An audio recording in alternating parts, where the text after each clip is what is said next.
बिस्मिल्लाहिर्रहमानिर्रहीम। अस्सलाम वालेकुम नाज़रीन। डिप्टी कमिश्नर फैसलाबाद मोहम्मद अली ने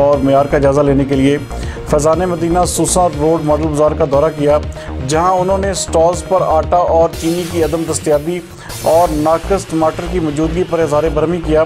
फैसलाबाद से हमारे डिवीजनल ब्यूरो चीफ मियां एजाज असलम के मुताबिक डिप्टी कमिश्नर फैसलाबाद ने हिदायत जारी की कि मार्केट कमेटी को मुकर्ररा अशिया की वाफर दस्तयाबी के साथ मेयार को भी बेहतर बनाया जाए। असिस्टेंट कमिश्नर सिटी मॉडल बाजार की मुसलसल मॉनिटरिंग करके क्वालिटी अशिया की दस्तयाबी को यकीनी बनाएं। इस मौका पर उनका कहना था कि शहर के 4 मॉडल बाजारों में मुकर्ररा अशिया आम मार्केट और डीसी रेट से भी कम निर्खों पर दस्तयाब हैं। मॉडल बाजारों के क़याम का मकसद आवाम को अशिया ज़रूरिया रियायती निर्खों पर फराहम करना है। मजीद उनका कहना था कि मॉडल बाजारों की इंस्पेक्शन का अमल भी रोजाना की बुनियाद पर जारी रहेगा।